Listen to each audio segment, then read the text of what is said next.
যদি হিন্দুরা বলে হাসরের ময়দানে যে মুসলমানের ঘরে পাঠালেই তো আমরা মুসলমান হতাম, আপনি আমাদের হিন্দুর ঘরে পাঠালেন কেন? হাসরের ময়দানে এই কথা শুনে আল্লাহ কি বলবে আপনারা কি জানেন? জানেন না। আল্লাহ বলবেন লা তামুতুন্না ইল্লা ওয়া আনতুম মুসলিমুন। শুধু মুসলমানের ঘরে জন্ম নিলে হবে না, মুসলমান হয়ে মরতে হবে। এখন বলেন হিন্দুদের মুসলমান হওয়ার সুযোগ আছে না নাই? যেরকম আছে না নাই? জন্ম নিয়েছ হিন্দুর ঘরে, মুসলমান হয়ে মরো। আমি সমস্ত অন্য জাতের ভাইদেরকে ঈমান গ্রহণ করার অনুরোধ করতেছি। আমি কি অন্যায় করলাম? আমি কি অন্যায় করলাম? আর যারা মুসলমানের ঘরে আমরা জন্মিত হয়েছি, আল্লাহ যেন আমাদের ঈমানের উপরে কবুল করে। যেরকম আমিন। এই যে আমার সভাপতি ভাই বললেন, আসলে ঈমান ভঙ্গের কারণ কি?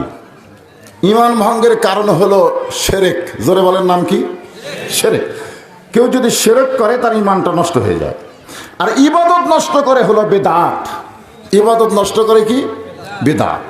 তা আমাদের বাংলাদেশে এই দুইটা জিনিস খুব বেশি, একটা হলো শিরক আর একটা হলো বিদআত। কেউ জানা করে, কেউ না জানা করে।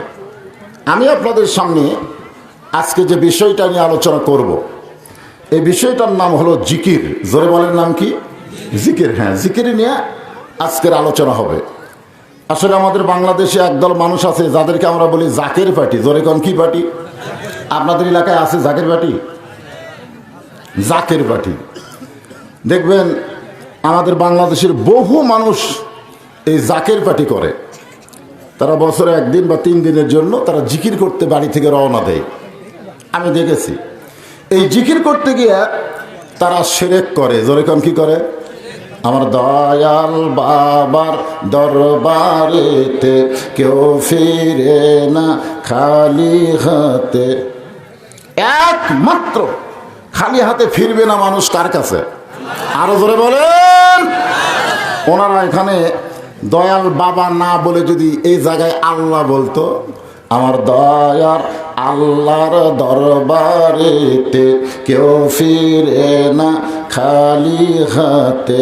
আল্লাহ সবাই বলতেছেন না কেন? আল্লাহ বললেই হবে না? সবাই আল্লাহ আল্লাহ আল্লাহ। লা ইলাহা ইল্লাল্লাহ, লা ইলাহা, লা ইলাহা ইল্লাল্লাহ। জোরে লা ইলাহা। চাঁদ সূরজ আর গ্রহ তারা আল্লাহ নামের পাগল পারা। চাঁদ সূরজ আর গ্রহ তারা আল্লাহ নামের পাগল পারা। আমার আল্লাহ নামের এতই দয়া, আল্লাহ নামের এতই মায়া, লুকিয়ে রাখছেন হে আল্লাহ। জোরে লা ইলাহা ইল্লাল্লাহ। এতগুলো পুরুষ মানুষ জিকির করতে কোনো সমস্যা আছে আপনাদের? তাহলে জবান খোলেন, লা ইলাহা ইল্লাল্লাহ, লা ইলাহা, লা ইলাহা ইল্লাল্লাহ মুহাম্মাদুর রাসূলুল্লাহ সাল্লাল্লাহু আলাইহি ওয়াসাল্লাম। তাহলে আল্লাহর প্রশংসা করার 1 নম্বর কারণ কি? আমরা জন্মসূত্রে মুসলমান। বলেন, জন্মসূত্রে। অন্য ধর্মে জন্ম নিয়ে মুসলমান হওয়া সহজ না কঠিন? এই কঠিন কাজ থেকে আল্লাহ আমাদেরকে সহজ করে দিয়েছেন। কত কঠিন! একটা হিন্দু থেকে মুসলমান হতে গেলে কত কঠিন। আবার হতেও চাবে না। যে যে ধর্মের মধ্যে জন্ম নেয় মনে করে আমারটাই 1 নম্বর। ঠিক কিনা বলেন? যেমন নবীর চাচা আবু তালেব, নবী কতবার তাকে কলেমার দাওয়াত দিয়েছেন, তিনি কি গ্রহণ করছেন? মৃত্যুর সময় একটা কথা বলে গেলেন, বাবা মরি যখন যাচ্ছি বাপ দাদার ধর্ম ছাড়বো না। এই কথার দ্বারা বোঝা গেল যে যে ধর্মে জন্ম নেয় মনে করে তারটাই 1 নম্বর। আমি দেখেছি এই দুর্গা পূজা নিয়ে কি হলো বাংলাদেশে, গণেশের পায়ে কোরআন পাওয়া গেল। ধরে কোনো কথা ঠিক কিনা?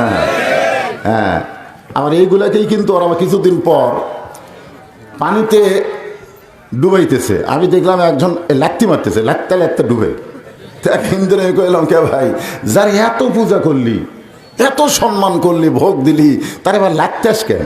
আমাকে ধর্ম এইরকমই হুজুর, যাকে সম্মান করি তাকে আবার লাত্তি। তাহলে তোমাদের ধর্ম কি ঠিক? হিন্দু বলে বুঝি না, আমাদের বামন বোঝে, আমাদের ঠাকুর বোঝে। অন্য ধর্মের কিতাবগুলো সবাই পড়ে না, বিশেষ করে পাদ্রী পড়ে, ঠাকুর পড়ে, কিন্তু আল্লাহর কোরআন সকলের জন্য আল্লাহ উন্মুক্ত করে দিয়েছে। সুবহানাল্লাহ বলেন। হ্যাঁ, সেই কোরআনের মাহফিলে আপনারা এসেছেন। আমরা জন্মগতভাবে মুসলমান হয়েছি, খুশি না বেজার? জন্মসূত্রে মুসলমান হওয়ার মধ্যে লাভ কি? এই লাভটা এই ছেলেবেলেরা যে এরা দিয়ে তো এগুলো তো আমার দেখতেই পাচ্ছে না, আবার খাড়া হয়, মাঝে মধ্যে খাড়া হয় না। শোনেন, এই জন্মসূত্রে মুসলমান হওয়ার মধ্যে লাভটা কি? কারণ কোনো কিছুর লাভ যদি কেউ না বোঝে সে কাম করবে? এবার যারা আলু বান্ধটি করে রাখছে আমার এলাকায়, আলু কিনেছে 700 টাকা মন, বিক্রি করতেছে 400 টাকা মন। ওরা বলতেছে কান ধরলাম, নাক ধরলাম, জীবনে আর আলু বান্ধটি করবো না, কারণ বান্ধটি করে লাভ না লস। তো আপনারা রাত জেগে সব কিছু বাদ দিয়ে এসে কোরআনের মাহফিলে বসেছেন, আমাদের লাভ কি লস কি এটা আমাদের জানার দরকার আছে না নাই? জোরে কোন আছে না? আছে তো। জন্মসূত্রে মুসলমানের ঘরে জন্ম নেওয়াতে আমাদের লাভ কি? লাভটা হলো আল্লাহর নবী মসজিদে নববীর মধ্যে বসে আছেন, এমন সময় একজন সাহাবী মসজিদের মধ্যে ঢুকবেন, তার নাম হলো আবু বকর সিদ্দিক। জোরে বলেন, নাম কি? কয় নম্বর? 1 নম্বর। আল্লাহ রাসূল বলেছেন, পুরুষদের মধ্যে 10 জন মানুষকে আল্লাহ জান্নাতের সার্টিফিকেট দান করেছে। আরে আমাকে দান করেনি, 10 জনক তো করছে, করে নাই? তারা কি? তারা আমাদের ভাই। কুল্লু মুসলিমুন ইখওয়া, প্রত্যেকটা মুসলমান ভাই ভাই। জি,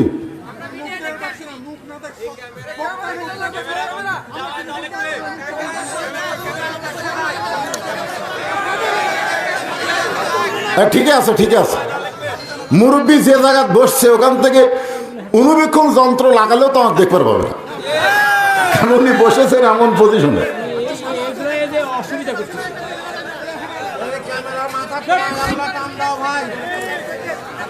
হ্যাঁ, একটু ধৈর্য ধরেন। ইন্নাল্লাহা মাআস সাবিরিন, ধৈর্যশীলদের সঙ্গে কে আছে? আরো জোরে বলেন। এই সাইডে লিবার গেলে ওয়াজের বিশাল ক্ষতি হবে, এখন ক্ষতি হবে। হ্যাঁ, কারণ এগুলো আবার সাইড করে আপনারা তাকায় থাকবেন। বক্তা যদি দেখতে মিজানুর রহমান আজহারীর মতন সুন্দর হতো তাও হতো, কিন্তু কালো ক্যামেরার কারণে যদি ভুলে যায় তো সব শেষ। এই জন্য ভাইজান এমনি আমাকে নিয়ে আইছে 9টার সময় তুলে দেওয়ার কথা বলে, কিন্তু তুলে দিল 10টার পরে।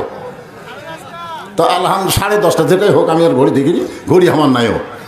তো আপনারা একটু ধৈর্য ধরেন। মুরব্বী দেখেন তো, যে জায়গাতে আসলে আপনি আমাকে দেখে পাবেন সেই জায়গাতে আপনি বসেন। এখন এদেরকে কি বলবো? হ্যাঁ ভাই, একটু ধৈর্য ধরেন। শোনেন, ওয়াজের শুরুটা যদি সুন্দর না হয় ফিনিশিংটা কিন্তু সুন্দর হবে না। এই জন্য আপনাদের একটু ধৈর্য ধরে বক্তার জবান থেকে কথা বের করে নিতে হবে। তাহলে এই দুনিয়াতে 10 জন পুরুষকে আল্লাহ জান্নাতের সার্টিফিকেট দান করেছেন, তার মধ্যে 1 নম্বর হলেন আবু বকর সিদ্দিক। এখন মেয়েরা বেজার যে আল্লাহ পুরুষদের মধ্যে 10 জনকে জান্নাতের সার্টিফিকেট দিল, মেয়েদেরকে কি দিল?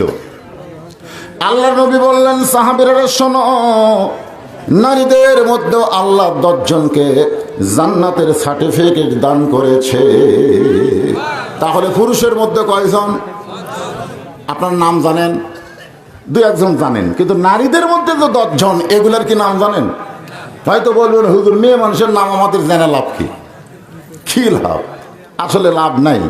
তারপরে 10 জনকে আল্লাহ জান্নাতের সার্টিফিকেট দিয়েছেন। তার নাম হলো, 1 নম্বর হলেন খাদিজাতুল কুবরা। 1 নম্বর কে? আর পুরুষের মধ্যে 1 নম্বর কে? হযরত আবু বকর মসজিদ নববীর মধ্যে ঢুকবেন, কিন্তু ঢুকতে গিয়ে তিনি ব্রেক হয়ে গেলেন। ব্রেক হওয়ার কারণ হলো মসজিদের ভিতরে তাকায় দেখে নবীর দুইটা নাতি হাসান আর হোসাইন নবীর দুই উরাতের উপরে বসে খেলা করতেছে। ধরে কোন কি করতেছে? খেলাটার সাইজ হলো বড় নাতি মাথার টুপি ধরে টান দেয়, হাসান মাথার টুপি ধরে মারে টান, আর হোসাইন দাড়ি ধরে টান মারে। দুইটা নাতি এরকম খেলতেছে। এটা দেখার পর আবু বকর আসমানের দিকে তাকাইছে। ধরে কোন দিকে? হ্যাঁ, নবীর দিকে আর তাকায়নি, আসমানের দিকে তাকাইছে। কারণ আমরা যদি কোনো আসল কিছু দেখতে চাই তাকাতে হবে কোন দিকে? কথা হয় না, আসমানের দিকে। আসমানে কে আছে? আরো জোরে, মানুষ তাওয়া আলাল আরশ, আরশে আল্লাহ অধিষ্ঠিত আছেন। তাহলে আরশ কি নিচে না উপরে? এই জন্য আমরা অনেক সময় বলি উপর আল্লাহর ইচ্ছায় চলতেছি, বলি না? অনেকে আল্লাহ বলতে চায় না। কে ভাই কেমন আছেন? তো উপর আল্লাহর ইচ্ছায়। উপর আল্লাহ কে? তাহলে নিচে কে? উপরে যদি আল্লাহ থাকে নিচে কে? এই জন্য উপরওয়ালা যদি সারা জীবন জিকির করেন আপনি একটা সওয়াবও পাবেন না। আর একবার যদি আল্লাহ বলেন, যদি আল্লাহ খুশি হয় 8টা জান্নাতের দরজা খুলে যাবে। তাহলে আমরা মুসলমান উপরওয়ালা বলবো না আল্লাহ বলবো? আল্লাহ। আসমানের দিকে তাকায় বললেন, মাবুদ, এতদিন জানতাম আমার নবী বিশ্ব নবী, এতদিন আমি আবু বকর জানতাম আমার নবী হলেন পৃথিবীর কয় নম্বর নবী? আমার নবী হলেন বিশ্ব নবী। আজকে নিজের চোখে দেখলাম আমার নবী শুধু বিশ্ব নবী নয়, আমার নবী হলেন 1 নম্বর নানা। আমাদের নাতিরা যদি এরকম করে আমরা রাগ করবো কি করবো না? কিন্তু নবী রাগ করে নাই। 2 নাতিকে বুকের মধ্যে নিয়ে আবার চুমু খাচ্ছে। এই দৃশ্য দেখে আবু বকর চমকে গেল, এটা কে? যার কারণে আল্লাহ বলেছেন, লাকাদ কানা লাকুম ফি রাসূলিল্লাহি উসওয়াতুন হাসানা। তোমরা যে দিকে যাবে সেই দিকে রাসূলকে তোমাদের আদর্শ হিসাবে পাবে। যে দিকে যাবে। গরিব হিসাবে আমাদের নবী 1 নম্বর, আবার ধনী হিসাবে কয় নম্বর? আমাদের নবীর চাইতে সুন্দর কোনো মানুষ ছিল না। আমাদের নবী হিসাবে 1 নম্বর, আবার স্বামী হিসাবে 1 নম্বর, আবার গরিব হিসাবে 1 নম্বর, পিটন খাওয়ার দিকে 1 নম্বর, আবার মদিনার রাষ্ট্রপতি হওয়ার মধ্যেও 1 নম্বর। আমাদের নবীর নেতা হিসাবে কয় নম্বর? নবী হিসাবে কয় নম্বর? এই জন্য দুনিয়ার কোনো পাঁচশা নেতার কাছে তোমরা যাও না। কোন নেতাকে যদি পাবার চাও তার নবীকে গ্রহণ করো। এই জন্য আমাদের একটা স্লোগান আছে, আমার নেতা তোমার নেতা। এটা কি সবাই বলতে পারবে? কি হলো রে? ঠিক আছে, অসুবিধা নেই। আল্লাহ হেফাজত করো, জোরে করো আমিন। আমার নেতা তোমার নেতা। আমাদের এলাকার মেম্বরের স্লোগান এর চাইতে জোরে হচ্ছে এখন। হাইরে স্লোগান ভাই, বুঝছেন? আমার এলাকায় একজন এরকম স্লোগান দিচ্ছে, শোনেন। কিছুদিন আগে একজন স্লোগান দিচ্ছে, শান্তি যদি পাবার চাও কলস মার্কায় ভোট দাও। আমি কইলাম তুই মুশরিক হয়ে গেছিস, এক স্লোগানে তোর ঈমান নেই। কারণ শান্তি যদি পাওয়ার চাও কলস মার্কায় ভোট দাও, এ কথা তোর কে বুঝাইছে? শান্তি পাইতে গেলে একমাত্র আল্লাহ রাসূলকে গ্রহণ করতে হবে। জোরে বলেন কথা ঠিক কিনা? এখন তোর কলসওয়ালার নেতার মধ্যে আল্লাহ রাসূল আছে কি না আগে সেটা দেখ। আমাদের কতগুলো চা খাওয়া মুড়ি খাওয়ার জন্য যা ইচ্ছা তাই হয়। আমার নেতার চরিত্র ফুলের মতন পবিত্র, তোমার নেতা নামাজ পড়ে না 1 ওয়াক্ত। এই জন্য আমরা যাকে তাকে নেতা বলবো না। আমরা একেবারে জীবনের সবচাইতে বেশি শক্তি ব্যয় করে বিশ্বনবীকে নেতার আসনে বসায় স্লোগান দিবার চাই। রাজি আছেন সবাই? যেই বলবো আমার নেতা তোমার নেতা, সকলে বলবেন বিশ্বনবী মুস্তাফা আমার নেতা তোমার নেতা। বিশ্বনবীর চরিত্র মতো না ফুলের চাইতেও পবিত্র। বিশ্বনবীর চরিত্র ফুলের চাইতেও পবিত্র। বিশ্বনবীর চরিত্র যেরকম সুবহানাল্লাহ। একটু স্লোগান দিলাম, কারণ আপনাদের ভিতরে অলসতা দূর হয় কি দিয়া? স্লোগান দিয়া। সবচাইতে পাওয়ারফুল স্লোগান হলো লিল্লাহে তাকবীর, লিল্লাহে তাকবীর। আছে? বাংলাদেশে যেগুলো বড় বড় দল আছে, আওয়ামী লীগ কন, বিএনপি কন, জাতীয় পার্টি কন, এইগুলো দলের মধ্যে এই স্লোগান কোনোদিন শুনছেন? আচ্ছা আপনারা বলেন তো, এরা দেয় না কেন? যদি দেয়, মনে করেন যদি কোনো আওয়ামী লীগ কর্মী আল্লাহু আকবার স্লোগান দেয়, ওই কি কর্মীর মধ্যে থাকতে পারবে? কেন পারবে না? কারণ এই স্লোগান আমাদের চলবে না। কারণ শয়তান সব কিছুতে ভয় করে না, শয়তান ভয় করে আল্লাহু আকবার শব্দে। জোরে কোন ঠিক কিনা ভাই? আল্লাহু আকবার যারা দিতে চায় না তারা শয়তান নিয়ে থাকতে চায়। আমরা কোরআনের মাহফিলে বসেছি, শয়তানকে কাছে রাখবো না, দূরে তাড়ায় দেব। এখন আসেন, এমন সময় 2 নম্বর সাহাবী হযরত ওমর ফারুক, কোরআন কারিমের মধ্যে যে ওমর সম্পর্কে আল্লাহ 23টা আয়াত নাজিল করেছে, আল্লাহ রাসূল বলেছেন আমার পরে কেউ যদি নবী হতো, নবুয়তের দরজা বন্ধ হয়ে গেছে। যদি নবুয়তের দরজা খোলা থাকতো, রাসূল বলেছেন আমার পরে কেউ যদি নবী হতো লাকানা ওমর, তাহলে আল্লাহ ওমরকে নবী বানায়া দিত। আল্লাহ নবী বলেছেন সাহাবীরা আমার দ্বারা ইসলাম প্রচার হবে, কিন্তু ইসলামের প্রসারতা লাভ করবে ওমরের মাধ্যমে। সুবহানাল্লাহ কোন? নবীর দ্বারা ইসলাম প্রচার হয়েছে, আর ওমর ফারুকের মাধ্যমে আল্লাহ অর্ধ পৃথিবী মুসলমানকে দিয়া দিছে। সে ওমর মসজিদের দরজা এসে বলে আবু বকর ভাই আপনি ভিতরে না ঢুকে দরজার দাঁড়িয়ে আছেন কেন জানতে চাই। আবু বকর বললেন ওমর একবার ভিতরে তাকাও।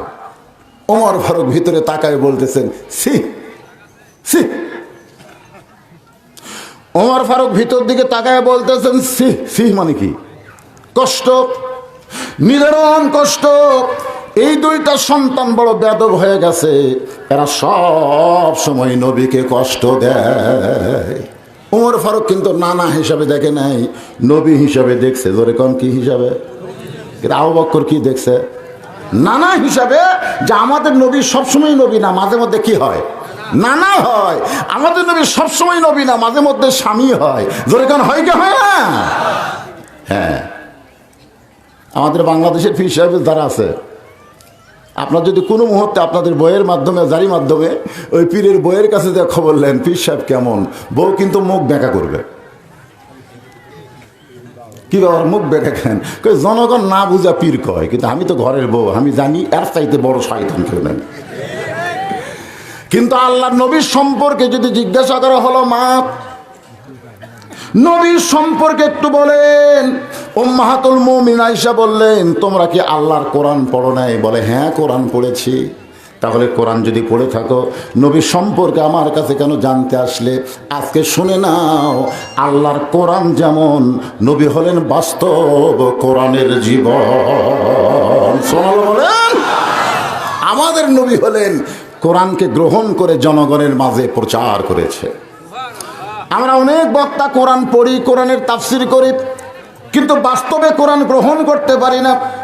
একটু মনোযোগ দিয়ে শুনবেন, আজকের বিষয়টা হলো ফাযকুরুনি আযকুরকুম ওয়াশকুরুলি ওয়ালা তাকফুরুন। আল্লাহু আকবার। আবু বকর বললেন ওমর, ওমর সাবধান হয়ে যাও, যেই কথা একবার বলেছো এই কথার দ্বিতীয়বার উচ্চারণ করো না। উমর ফারুক থরথর করে কাঁপতেছে। আবু বকর বলতেছে সাবধান হয়ে যাও, যে কথা একবার বলেছো এই কথার দ্বিতীয়বার বলো না। উমর ফারুক থরথর করে কাঁপার কারণ হলো নরম মানুষ গরম হয়ে গেছে। রাসূল বলেছেন আমার 4 জন সাহাবী হলো 1 নম্বর। ধরে কোন কয় নম্বর? 4 জন 1 নম্বর। সাহাবীরা বললেন হুজুর 4 জন কি করে 1 নম্বর হয়? আল্লাহ রাসূল বললেন নরমে 1 নম্বর হলো ওমর, গরমে 1 নম্বর না, নরমে 1 নম্বর আবু বকর, গরমে 1 নম্বর ওমর, সম্পদে 1 নম্বর ওসমান, আর জ্ঞানী 1 নম্বর আলী। ধরে কোন সুবহানাল্লাহ। তাহলে যিনি ধমক দিয়েছেন তিনি সবচাইতে নরম মানুষ, আর যিনি থরথর করে কাঁপতেছে তিনি হলেন সবচাইতে গরম মানুষ। আপনারা বলেন তো, নরম যখন গরম হয়ে যায় তখন গরমকে নরম হতে বাধ্য হওয়া লাগে।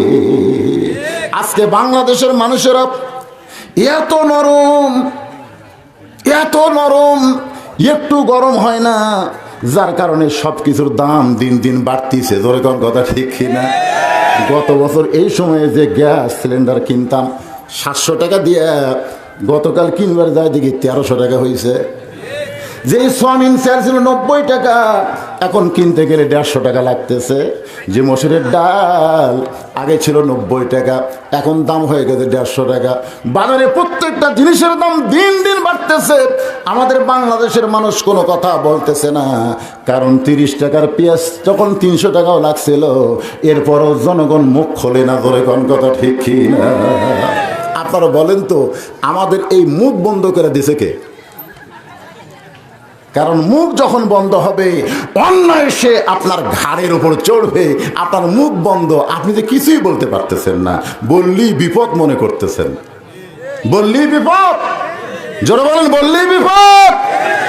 আজকে বাংলার মুসলমান যারা কোরআনের মাহফিল আইছেন, ওমর ফারুক থরথর করে কেঁপে বলতেছেন, আবু বকর ভাই, এরকম গরম হওয়ার কারণ কি জানতে চাই। আবু বকর বলে, ওমর, সবসময় নরম থাকা জায়েজ নাই, মাঝে মধ্যে পরিবেশ দেখে গরম হওয়া দরকার, আছে না নাই?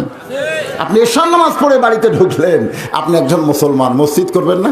এই যে মসজিদের উন্নয়ন করবে, আমার গাড়ি আটকায় বলতে যে হুজুর টাকা দেন। আমি বললাম কিসের জন্যে? বলে মসজিদ দোতলা করা লাগবে, একতলা তার মুসল্লি ধরে না। আমি কইলাম দোতলা করা লাগবে? বলে হ্যাঁ, জায়গা হয় না তো হুজুর, এই জন্য একতলা থেকে এখন দোতলা করব। আমি কইলাম ফজরের খবর কি? তো বলতেছে এক কাতারে হয় না। জোহরের খবর কি? কয় কোনো মতো এক কাতার। আসরের খবর কি? কয় ওই ফজরের মতোই। মাগরিবের খবর কি? কয় 1.5 কাতার। এশার খবর কি? কয় ফজরের মতোই। তাহলে মসজিদের ভিতরে কয় কাতার? বলে 9 কাতার। 9 কাতারের এখনো 2 কাতার বলতে পারলা না, তাহলে খামাখা দোতলা করে লাভ কি? তাহলে খামাখা দোতলা করে লাভ কি? এখন পর্যন্ত 2 কাতারে হয় না। তো সাইড থেকে একজন বলতেছে, ওই যে জুমার দিনে সবার শেষে এসে আগে যায়, জুমার দিনে আসে সবার শেষে, যায় সবার, ওই শালাকের জন্য দোতলা করা লাগবে। শেষে আসে আগে যায় ওই মুসল্লি না, ওই শালা। ধরে কোন ওই 5 ওয়াক্ত নামাজ আসে না, জুমার দিন শেষে আসে আগে যায়, ওই শালাকের জন্য দোতলা করা লাগতেছে। এটাই হলো মসজিদের উন্নয়ন নাকি? আপনারা কি মনে করতেছেন? উন্নয়ন বলতে কি বুঝতেছেন? মসজিদের উন্নয়ন, মসজিদের উন্নয়ন শুধু মসজিদ সুন্দর করা নয়, মসজিদ ভিত্তিক সমাজ কায়েম করা। ধরে বলেন ঠিক? তাহলে আপনি মসজিদে এশার নামাজ পড়লেন, এশার নামাজ পড়ে আপনি বাড়ির মধ্যে ঢুকলেন, কিন্তু বাড়ির মধ্যে ঢুকে দেখেন আপনার বাড়ির ভিতরের কোন এক ঘরের মধ্য থেকে হিন্দুকের পূজার বাদ্য লো লো লো লো করে বাজতেছে।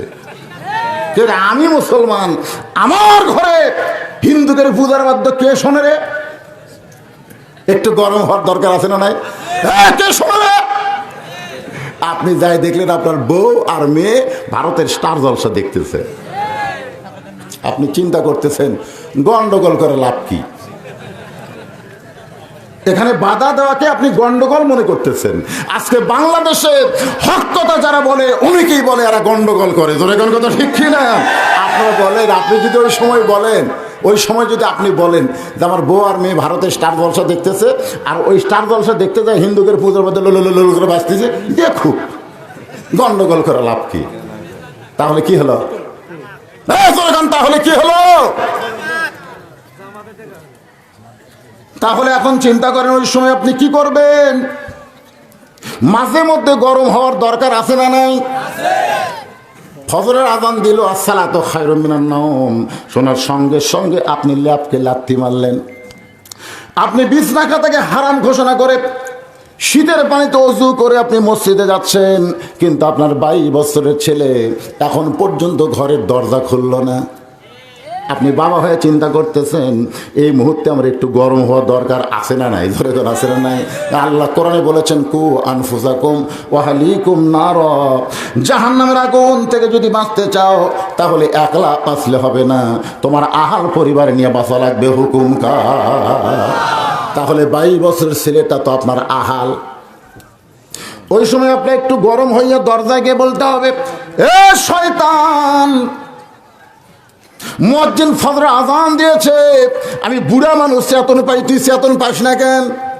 এইভাবে দরজা একটা ধাক্কা মারেন, ছেলেটা ঘুম থেকে চেতন পেয়ে বলে, বাবা কি হয়েছে? বলে, তাড়াতাড়ি অজু কর, মসজিদে চ। যদি সন্তানকে সঙ্গে করে আপনি মসজিদে নিয়ে যাবার পারেন, ফেরেশতা বলতেছে, আল্লাহ খবর কি? আল্লাহ বলে, বাব্বাটা দুটাকে একসঙ্গে আমি আল্লাহ জান্নাতি। শোনেন, মাঝে মধ্যে একটু গরম হওয়ার দরকার আছে না নাই?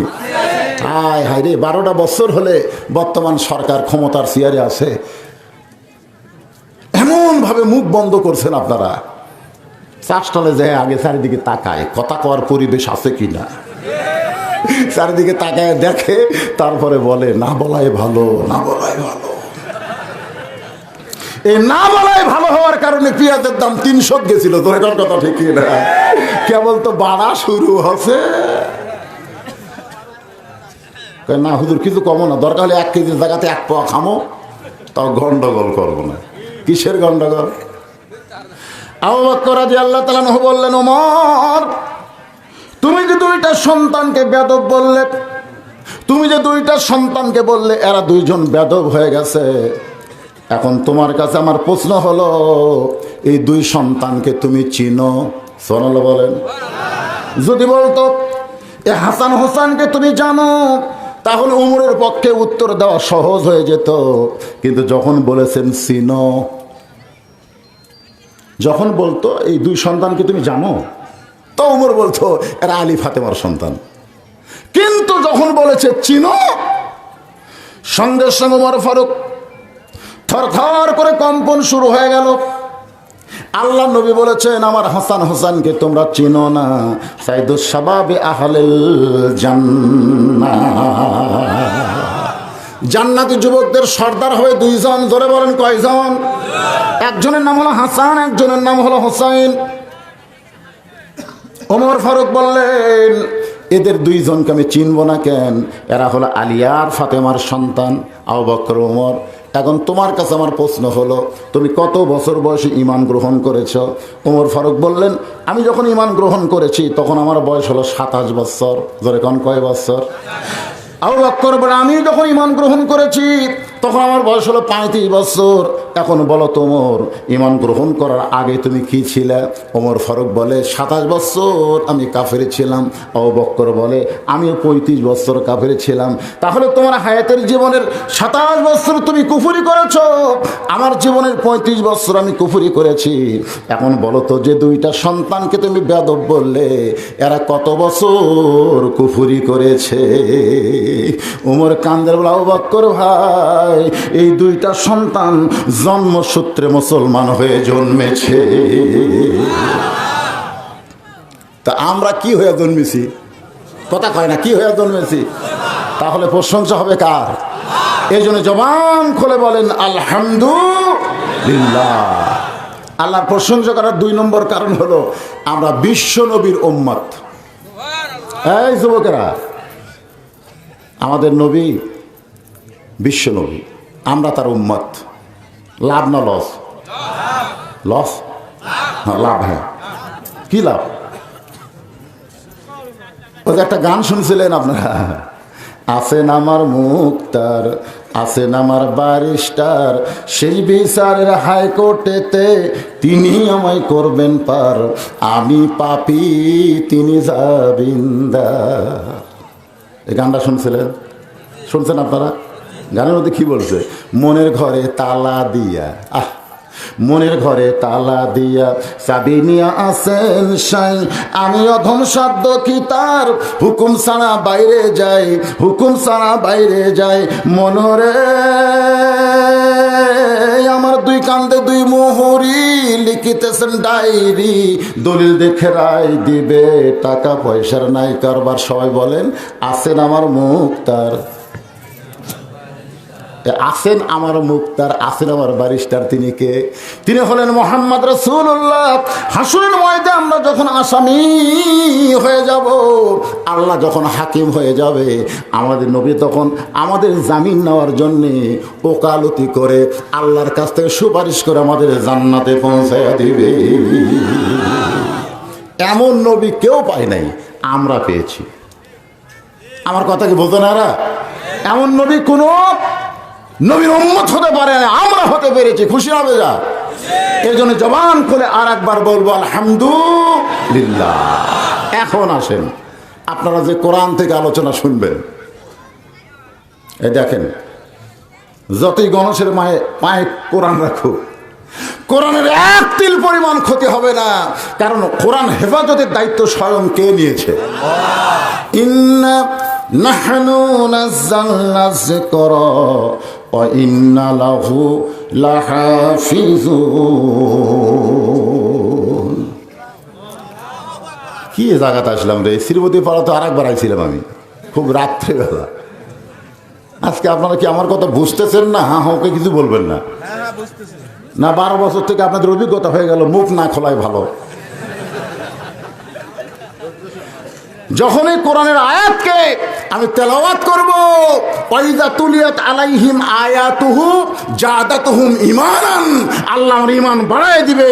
আর ঈমান বাড়ার লক্ষণ চুপ থাকে না, জবান খুলে আল্লাহু আকবার বলা। জোরে কথা ঠিক না?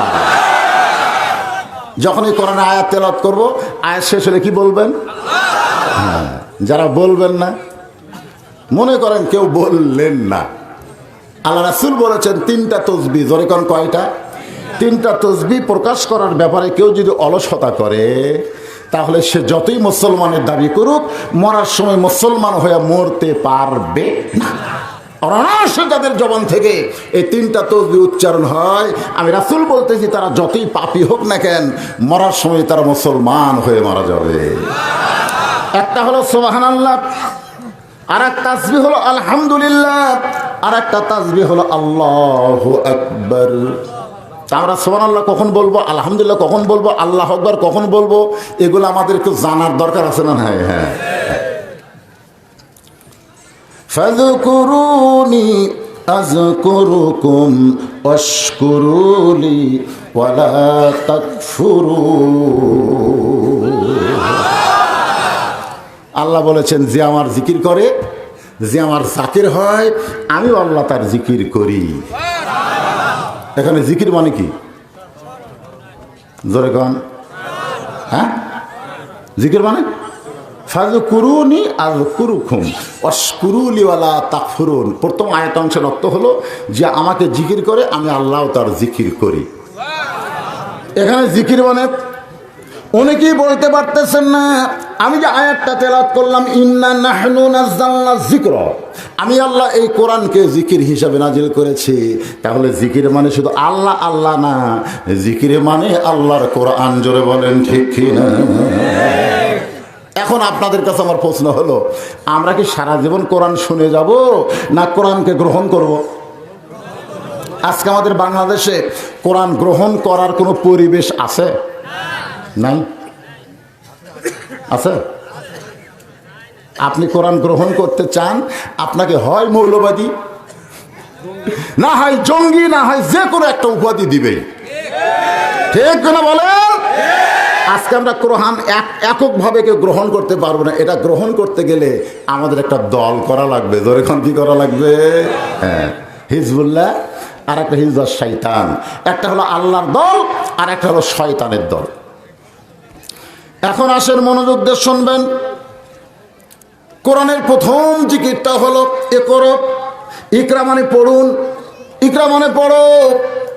কি পড়বেন? বিইসমি রাব্বিকাল্লাযী খলাক, যে আল্লাহ আমাদেরকে সৃষ্টি করেছেন, সে আল্লাহর নামে পড়তে হবে। পড়বেন না? যালিকাল কিতাবু লা রাইবা ফি হুদাল লিল মুত্তাকিন। যে কোরআন থেকে আজকে আপনাদের সামনে আলোচনা হবে জিকির সম্পর্কে, এই কিতাবের মধ্যে কোনো সন্দেহ নাই। হাদিসের মধ্যে আছে।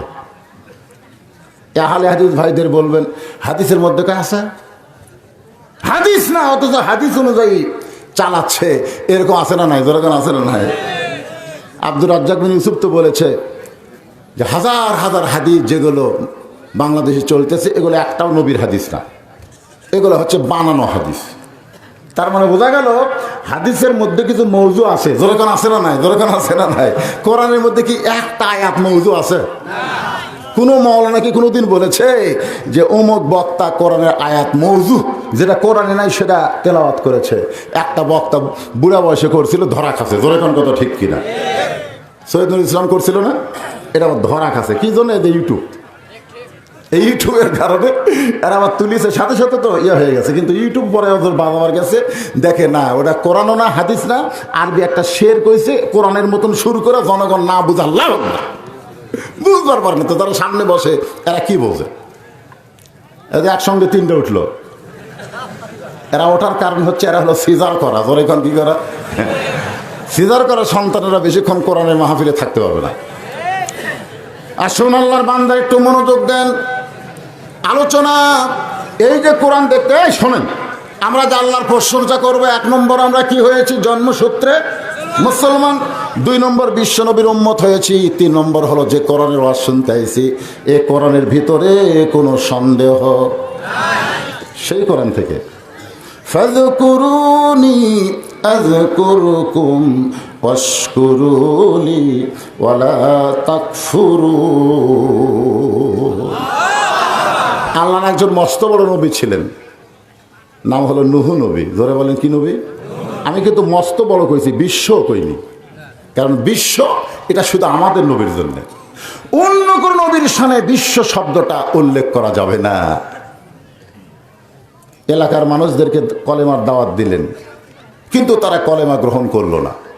এক সময় নূহ নবী আফসোস করে বলতেছে, আল্লাহ এত বছর কলেমার দাওয়াত দিলাম, এরপরে কলেমা গ্রহণ করে না, এদেরকে কি করা দরকার? কিছু করার দরকার আছে না নাই? আল্লাহ বললেন, নূহ তাহলে তুমি একটা নৌকা বানাও। নূহ নবী শুকনা জায়গায় একটা নৌকা তৈরি শুরু করলেন। তাহলে সর্বপ্রথম পৃথিবীতে যে নৌকা তৈরি হয়েছে, এইটা তৈরি করেছেন আল্লাহর হুকুমে একজন নবী। এখন বলে নৌকার দাম আছে না নাই? বর্তমান যে সরকার ক্ষমতায় আছে তার মার্কার নাম কি? আরো জোরে, জোরসে বলুন। জোর হলো না, আরো জোরে। আওয়ামী লীগ ভাইরা ভাবতেছে হুজুর আমাকে মিছিল করতেছে রে। সর্বপ্রথম আল্লাহর হুকুমে পৃথিবীতে যে যানবাহন তৈরি করা হয় তার নাম হলো নৌকা। নূহ নবী যখন নৌকা তৈরি করতেছেন, এমন সময় এক বুড়ি মানুষ লাঠিতে ভর দিয়ে সে বলে, বাবা নূহ, এই শুকনা জায়গায় নৌকা বানানোর কারণ কি? এই শুকনা জায়গায় নৌকা বানানোর কারণ কি? নূহ বললেন, বুড়িমা, বন্যা নামক একটা গজব আসবে পৃথিবীতে। এই গজবে গোটা পৃথিবী ধ্বংস হয়ে যাবে। কেবলমাত্র নৌকার ভিতরে যারা জায়গা পাবে তাদের কোনো ক্ষতি হবে না। বর্তমান বাংলাদেশে নৌকার ভিতরে যারা আছে তাদের কোনো সমস্যা, কিন্তু নৌকার বাইরে যারা, ধরে কোনো সমস্যা আছে না নাই? যদি বাঁচবার চাও তাহলে নৌকার ভিতরে আসো, নৌকার বাহিরে থাইকো না। একজন প্রতিমন্ত্রী টাকলা মুরাদ বলেছে, বাংলাদেশে একটাই দল থাকবে, অন্য কোনো দল থাকবে না। নূহ নবী বলতেছে, বুড়িমা, বন্যা নামক গজব আসবে দুনিয়ায়, গজবে গোটা পৃথিবী ধ্বংস হয়ে যাবে। কেবলমাত্র নৌকার ভিতরে যারা থাকবে তারা ধ্বংস হবে না, কারণ পানি যত বাড়বে নৌকা তত উপরে উঠবে। বুড়ি বলতেছে, বাবা নূহ, এই বন্যার ঠেলায় যদি হাজার হাজার মানুষ তোমার নৌকায় উঠতে চায়, এই ছোট নৌকায় কি এত মানুষের জায়গা হবে? নূহ বললেন, বুড়িমা, এই নৌকায় উঠতে গেলে একটা শর্ত আছে, পাইকের হারে সবাইকে নৌকায় নেওয়া যাবে না। নৌকায় উঠতে গেলে একটা শর্ত আছে, যেরকম আছে না নাই? বর্তমান বাংলাদেশের বড় দল ক্ষমতায় আছে নৌকা প্রতীক নিয়ে, সে নৌকা করতে গেলে একটা শর্ত আছে, আছে না নাই? বুড়ি বললেন, বাবা নূহ, শর্ত কি? নূহ বললেন, লা ইলাহা ইল্লাল্লাহু নূহু নবিয়ুল্লাহ। আচ্ছা, নূহ নবীর নামে যদি আমরা কলমা পড়ি আমাদের ইমানে কোনো ক্ষতি হবে? তাহলে সকলে পড়েন না কেন? লা ইলাহা ইল্লাল্লাহু নূহু নবিয়ুল্লাহ। বুড়ি কলেমাটা পড়েছে। নূহ নবী বললেন, বুড়িমা, আপনার আর কোনো টেনশন নেই, আপনার আর কোনো টেনশন নাই। বন্যা নামক গজব যখন আসবে, আমি নূহ আপনার হাতটা ধরে নৌকায় উঠায় নিব, আপনি আর কোনো টেনশন করবেন না। বন্যা গজব যখন আসবে দুনিয়ায়, আমি আপনার হাতটা ধরে আপনাকে নৌকায় উঠায় নেব। সঙ্গে সঙ্গে বুড়ি বললেন, আলহামদুলিল্লাহ, অশকুরুলি অশকুরুলি ওয়ালা তাকফুরুন, তোমরা শুকুর গুজারি বান্দা হও, তোমরা কুফরি করো না। বুড়ি বলেছে কি? কথা কয় না।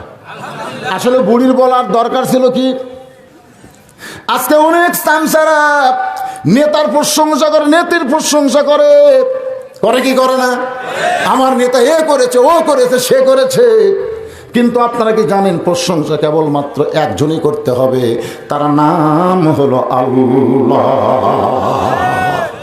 আসলে বুড়ির দরকার ছিল, বাবা নূহ তুমি খুব ভালো মানুষ রে, বন্যা গজব শুরু হলে আমার হাত ধরে নৌকায় তুলবে, তুমি অত্যন্ত ভালো মানুষ। কিন্তু বুড়ি নূহ নবীর কোনো প্রশংসা না করে সরাসরি প্রশংসা করলেন কার? বন্যা গজব শুরু হয়ে গেল, 40 দিন পর্যন্ত পানির নিচে গোটা পৃথিবী ডুবে থাকলো। নৌকাটা পানির উপরে ভাসতে ভাসতে এক সময় যদি পর্বতে নৌকা আটকে গেল, আবার পানি কমা শুরু হয়ে গেল, যদি পর্বতের কিনারায় নৌকা নামলো। আল্লাহ বলে, নূহ খবর কি? নূহ বলতেছে আলহামদুলিল্লাহ। নৌকার ভিতরে যারা জীবিত আছে তারা, নৌকার বাইরে যারা ধ্বংস হয়েছে তারা। আল্লাহ ডাকলো, নূহ নৌকার ভিতরে যারা জীবিত আছে তারা, নৌকার বাইরে যারা সব ধ্বংস হয়ে গেছে। তাহলে বুড়িটার খবর কি? নূহ বলতেছে, আল্লাহ আমার মনই নেই। সুবহানাল্লাহ। তাহলে ঠেলা পড়ে গেলে একটা নবী পর্যন্ত ভুলে যায়। আর আপনারা অনেকেই বলেন, আমার কোনো টেনশন নাই হুজুর, আমি পীর ধরছি, আমি না পারলে পীর আমাকে সুপারিশ করে জান্নাতে নিয়ে যাবে। আপনারা বলেন তো, এটা কি কখনো সম্ভব? হাসরের ময়দানে ওয়ালিমান খাফা মাকামা রাব্বিহি জান্নাতান, সূরা রহমান পড়েন, পড়লেই দেখতে পাবেন নবীরা পর্যন্ত থরথর করে কাঁপবে। আর আপনাকে কে সুপারিশ করবে? শুধু একজনকে করার অধিকার দেওয়া হবে, মান যাল্লাযী ইয়াশফা'ু ইনদাহু ইল্লা বিইজনিহি। এই আয়াতুল কুরসির অংশটা পড়ে দেখেন, কেবলমাত্র একজন মানুষকে সুপারিশের অধিকার দেওয়া হবে, তিনি হচ্ছেন আমাদের নবী। ধরে কোন সুবহানাল্লাহ। নবী মোর পরশমণি, নবী মোর সোনার খনি, নবী নাম ভাবে যেজন সেই তো দোজা হানির ধ্বনি। সে নামে সুর ধরিয়া পাখি যায় গান করিয়া, সে নামে সুর ধরিয়া পাখি যায় গান করিয়া, সে নামে আকুল হলো মওলায় আমার কাদের গনি। সবাই বলেন, নবী মোর পরশমণি, নবী মোর সোনার খনি, নবী নাম ভাবে যেজন সেই তো দোজা হানির ধ্বনি। আল্লাহ বলে, নূহ তাহলে বুড়িটার খবর কি? নূহ বলতেছে, দুনিয়ার সব কিছু যখন ধ্বংস হয়ে গেছে, তাহলে বুড়িটাও ধ্বংস হয়ে গেছে। আল্লাহ বলে, নূহ আজগুবি কোনো কথা বলা যাবে না। আজগুবি, আজগুবি, আপনারা আজগুবি মানে কি? অযথা, অযথা কোনো কথা বলা যাবে না। অযথা কথা আমাদের বাংলাদেশে আছে না নাই? অযথা কথা সকাল থেকে প্রচার করতেছে, বদরুল রশিদ আসবে না। বদরুল রশিদ বাগমারা যেগুলো মাহফিল আসে নাই, আপনারা অবশ্যই জানবেন যে কি কারণে আসে নাই। সে কারণ কি আপনারা খুলে দেখছেন? অযথা চাষটলে এক শয়তান বলে দিল বদরুল রশিদ আসবে না। আর এইগুলো নেগেটিভ কথা প্রচার কম হয় না বেশি হয়? বেশি হয়। আমাকে আনবের কাছে আমি এত এত আগে কোনো মাহফিলে আসি না। আমি তো জানি যে আমাকে রাত 9টা বলুক আর যাই বলুক, তার আগে তো আর টেজে দিবে না। তো তাহলে আমার এই মাগরিবের পরে আসার কারণ কি? খালি এই অযথা আজগুবি কথা। আমি কিন্তু একজন বক্তা, এর আগেও কিন্তু আপনাদের শিবতী পাড়ায় মধ্যে রাত্তাইছি, জোরের কথা ঠিক কিনা? আমি আসছি, যেখানে আসি নাই হয়তো অসুস্থ ছিলাম, বা হয়তো আমাকে দাওয়াতই দেয়নি, আমার নামে প্রচার করছে, এইরকম কিছু হতে পারে।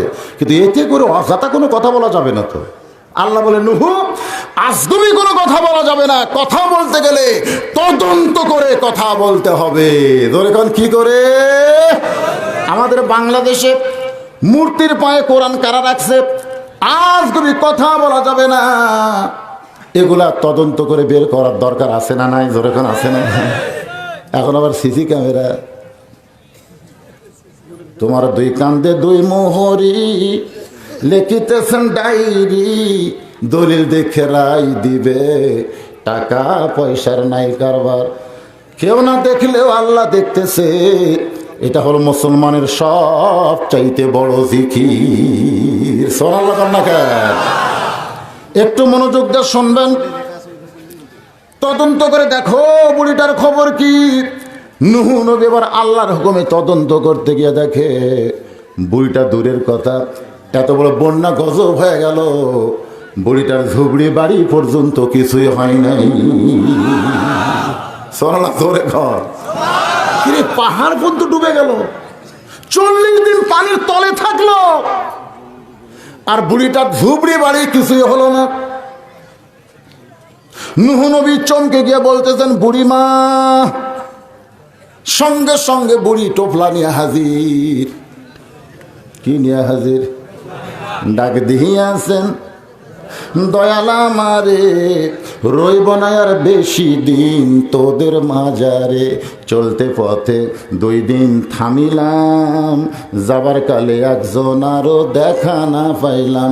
ও আমার সাদের মালা যায় রে ছিঁড়ে, রইব না আর বেশি দিন তোদের মাজারে। সবাই বলেন, কিন্তু যেদিন ডাক পড়িবে, বলেন, কিন্তু যেদিন ডাক পড়িবে, কবর মাঝে যাইতে জোগাড় কিছু করছো বন্ধু, তার মাঝে বিছাইতে। আপনারা কি মনে করছেন ডাক পড়বে না? কখন? কখন? যেই বলেছে বুড়িমা টোপলা নিয়ে হাজির। বলে, বুড়িমা টোপলা কেন? বলে, সাইজ হয়ে বসে আছি, কখন তুমি ডাকবা? তুমি ডাকার পরে সাইজ হওয়া যাবে না, তুমি ডাকার আগেই আমি সাইজ হয়েছি। আল্লাহ বলেছেন, লা তামুতুন্না, তোরা মরিস না রে, তোরা মরিস না, ইল্লা ওয়া আনতুম মুসলিমুন, যতক্ষণ মুসলমান না হবে। যে কোনো সময় মৃত্যু ডাক আসবে, মৃত্যু ডাক আসলে কিন্তু মুসলমান হবার পারবি না, বরং মরার আগেই মুসলমান হয়ে ধরা দেওয়া লাগবে। ধরে বলেন ঠিক না? আমাদের ছেলে পেলে, ইয়ং ছেলেরা এখন যেভাবে চলতেছে, এদের চিন্তা কি? এরা মাঝে মধ্যে কিন্তু গল্প করে, আজরাইল আসলে আমার দাদার কাছে আগে আসবে, আর দাদা কাছে আসবে, আর মশানি আলাদা। দাদা মরলে তারপরে বাপক ধরবি রে, আমি সিরিয়ালে 3 নম্বরে আছি। হায় হায়, মশান মারো। আপনাদেরকে এরকম যুবকদের চাল চলন থেকে বোঝা যায় কি যায় না? ধরে এখন যায় কি যায় না? চাল চলন দেখলেই বোঝা যায় ওখান থেকে কয়েকজন একবার উঠলো রে, সব মাদ্রাসার ছাত্র নাকি? এই তো বাবা, এই পিঠ দেখায় যাস না, তোদের ভাব কি? হ্যাঁ, কিসের ঘুম? কোরআনের মাহফিল আসবে, এরকম দল ধরে একবার যাবে, বসা লাগবে না? এই যে জায়গাটা ফাঁকা হয়েছে, চুপচাপ করে বসেন, আসেন। ওই এই জন্য অনেক মাহফিলে বলি, হবে যে মাদ্রাসার বাচ্চাদেরকে বলি, তোরা কোরআনের মাহফিলে বসিস না, কারণ তোর পক্ষে আমি চিনি, কারণ আমার নিজস্ব একটা মাদ্রাসা আছে, এই বাচ্চাগুলোকে আমার চিনা আছে। 1 ঘন্টার মধ্যে 3 বার পেশাব করবার যায়, 1 ঘন্টার মধ্যে। আমি একদিন হুজুরকে বললাম যে এত ঘন ঘন পেশাব হওয়ার কারণ কি? বলে, হুজুর এরা পেশাব করার নামে পড়া চুরি করে, এরা কোনো জায়গায় ধৈর্য নিয়ে বেশিক্ষণ থাকতে পারে না। আর না থাকার পিছনে এদের ভিতরে কোরআন আছে, আর যার ভিতরে মাল আছে তার দিকে চোরের নজর বেশি পড়ে। তোর এখন কথা ঠিক কিনা? শয়তান কিন্তু সব মানুষকে ধরবে না, এইগুলা আগে ধরবে। ওদের ভিতরে কি আছে?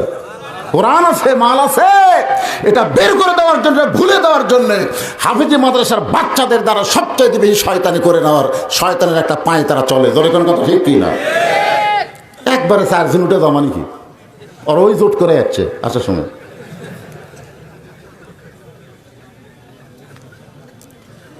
নূহ নবী বললেন, বুড়িমা এই টোপলা নিয়ে বের হওয়ার কারণ কি? বলে, সাইজ। জোরে বলেন, নাম কি? তুমি যে কখন ডাকবা সেটা কি বলছো নাকি? তুমি শুধু বলেছো বন্যা গজব আসলে আমি তোমাকে হাত ধরে নৌকায় তুলবো, যে কোনো সময় গজব আসতে পারে, যে কোনো সময় আমাদের মৃত্যু, জোরে কারণ সবাই বলেন, হতে, যে কোনো সময় আমাদের মৃত্যু হবে।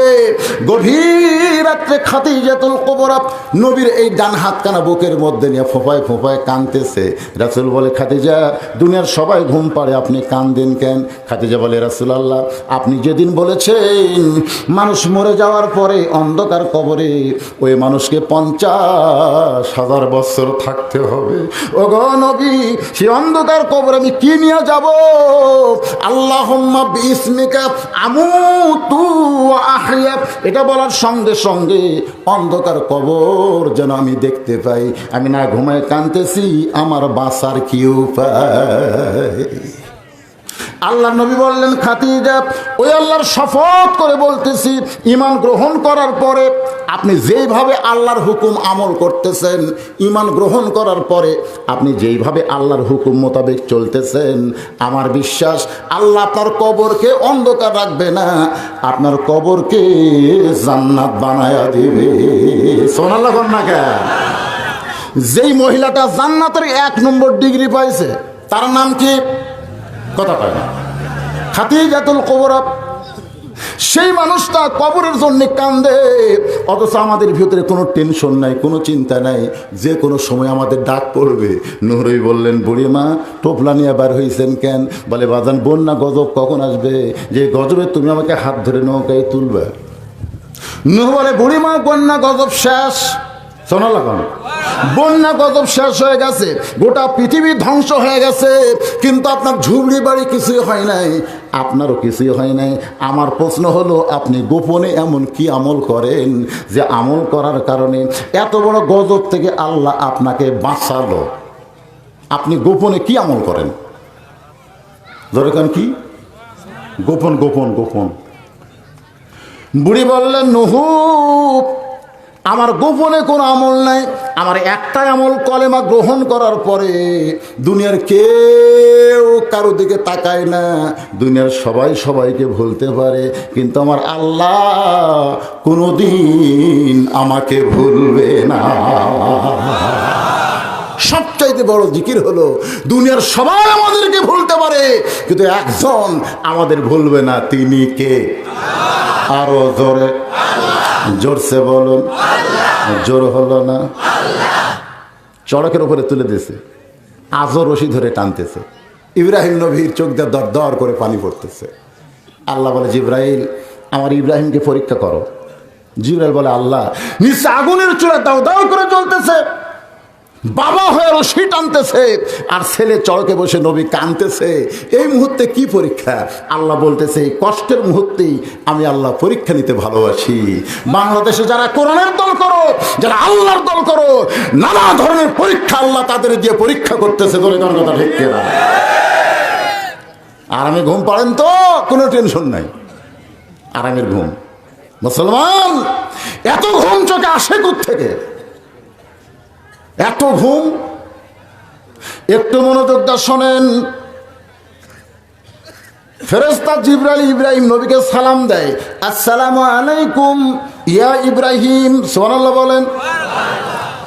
সমস্ত নবীদের ব্যাপারে কুম শব্দ উল্লেখ হয়েছে, কিন্তু একজন নবীর ব্যাপারে কুম শব্দ উল্লেখ হয় না। এটা একটু গ্রামার প্যাঁচ, একটু দেখেন। আমাকে যখন আপনি সালাম দেবেন কি বলবেন? আসসালামু আলাইকুম। কেন বলবেন? কারণ আমার দুই কান্দে দুইটা ফেরেশতা আছে, আমি একলা নাই। কিন্তু আল্লাহর নবীকে যখন কেউ সালাম দিয়েছে তখন কিন্তু আসসালামু আলাইকুম বলে নাই, বলেছে আসসালামু আলাইকা ইয়া রাসূলুল্লাহ, আসসালামু আলাইকা ইয়া হাবিবাল্লাহ। সাহাবীরা বললেন, হুজুর, সমস্ত মানুষের ব্যাপারে কুম, আর আপনার ব্যাপারে কা। কা হলো এক বচন, কা কি? এক বচন। কুম হলো বহু বচন। আল্লাহ নবী বললেন, সমস্ত মানুষের কান্দে দুইটা ফেরেশতা আছে, কিরামান কাতিবিনা ইয়ালামুনা মা তাফআলুন। আপনারা বলেন তো, নবীর দুই কান্দে ফেরেশতা আছে, ফেরেশতার কাম কি? লেখা। তা আমার নবী কি লিখবে? আপনারা বলেন তো, নবীর কি লিখবে? ওই যে হযরত বেলাল যেমন দাঁড়িয়ে বললেন, ইয়া রাসূলুল্লাহ, আমরা কবরে গেলে মুনকির নাকির আমাদের 3টা প্রশ্ন করবে, কিন্তু আপনি নবী যখন কবরে যাবেন তখন মুনকির নাকির কয়টা প্রশ্ন করবে? তা আল্লাহ রাসূল বলেন, বেলাল, তোমার কি চিন্তা হয়? বেলাল বলে, হুজুর, আমার চিন্তা হয় আপনাকে 2টা করবে। আল্লাহ রাসূল বলেন, কোন 2টা করবে? হযরত বিলাল বলতেছেন মান রব্বুকা ওমা দীনুকা, এই দুইটা প্রশ্ন আপনাকে করতে পারে, কিন্তু ওমান নবিউকা এই প্রশ্ন আপনাকে করবে না, কারণ আপনি হচ্ছেন নবী, আপনার তো নবী নাই। সুবহানাল্লাহ।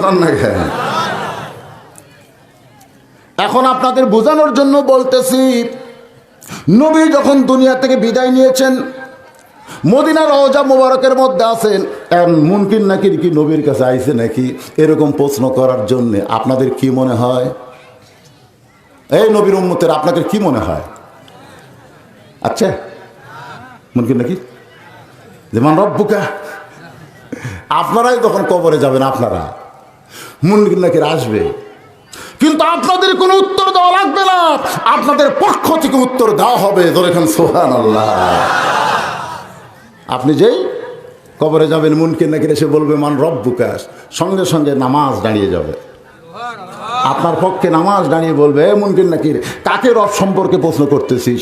যে মসজিদে গিয়েই বলতো আলহামদুলিল্লাহি রাব্বিল আলামিন, রুকুতে বলতো সুবহান রাব্বিল আযীম, সিজদায় বলতো সুবহান রাব্বিল আলা। এখন বল সারাদিন কত রাকাত নামাজ পড়েছে, কতবার এই রব রব বলেছে, হিসাব দে। মুনকির নাকির কয় আল্লাহ আমরা এসে প্রশ্ন করবার, এটা কে আমাদের কাছে হিসাব চায়? আল্লাহ কয় রব বাদ দে, রব লাগবে না, যে রব রব রব রব করে দুনিয়া ছাড়ছে, আবার কবরে ওকে নতুন করে রব সম্পর্কে প্রশ্ন করার দরকার। যখন মুনকির নাকির বলবে আমা দীনুকা, তোমার দিন কি, সঙ্গে সঙ্গে ইসলামী আন্দোলন মান সাল্লাল্লাহু তাআলা আশ-শাহাদাতা বিসিদিকিন বাল্লাগাহুল্লাহু মানাজিলাশ শুহাদাই ওয়া ইম্মাতা আলা ফিরাশিহি রাওয়াহুল বুখারী কিতাবুল মাগাজি। জোরে কোন সুবহানাল্লাহ। এই বাংলাদেশে যারা কোরআনের সমাজ চায়, এই বাংলাদেশের আকাশে যারা কলেমার পতাকা দেখতে চায়, তারা কিন্তু একটা দল করে। জোরে কোন কথা ঠিক কিনা? এই দলের লোকের রিমান্ড হয়, জেল হয়, ফাঁসি হয়, তারপরেও কিন্তু তারা আল্লাহর দল ছাড়ে না। ইসলামী আন্দোলন বলবে রে মুনকির নাকির, যে দিনকে গালেব করার জন্যে, ইসলামকে প্রচার করার জন্যে এত নির্যাতন, এত কষ্ট দুনিয়ার বুকে সহ্য করেছে, তাকে আবার অমা দিনুকা প্রশ্ন করো। এমন সময় ফেরেশতা বলবে আল্লাহ খবর কি? বলে 2 নম্বর বাদ দে, 3 নম্বর কর। যেই বলবে অমান নাবিউকা, তোমার নবীকে, ওরে বাবা রে, সঙ্গে সঙ্গে আমাদের নবী সাল্লাল্লাহু এ মুনকির নাকির রে, কাকে নবী সম্পর্কে প্রশ্ন করতেছো? তার চেহারার দিকে আগে তাকাও। ওল মুখা নাকি মুখা? এই মুখ, এই মুখ, মুখ।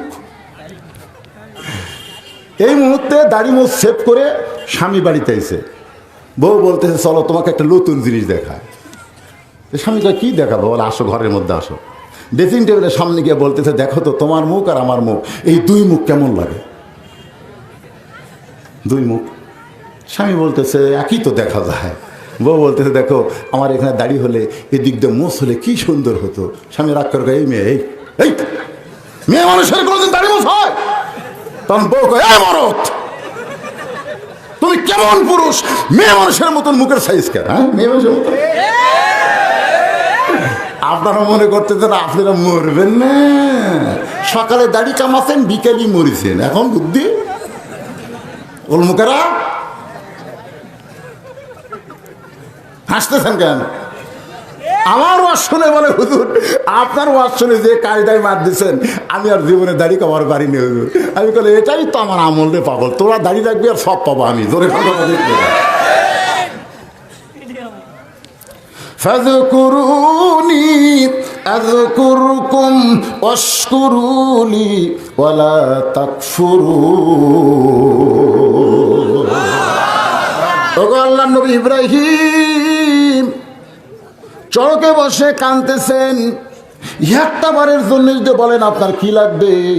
আল্লাহ আমাকে 70 পাখা দিয়েছে, প্রত্যেক পাখার যদি একটা করে বাতাস মারি তাহলে ওই আগুনের চুলা সাগরের মধ্যে গিয়ে নিয়ে যাবে। আপনি যদি চান তাহলে এখনই এই সাহায্য করতে পারি। সঙ্গে সঙ্গে হযরত ইব্রাহিম আগুনের দিকে না তাকায় আসমানের দিকে তাকায় বলে জিবরাইল ইয়া কানাবুদু ওয়া ইয়া নাস্তাঈন।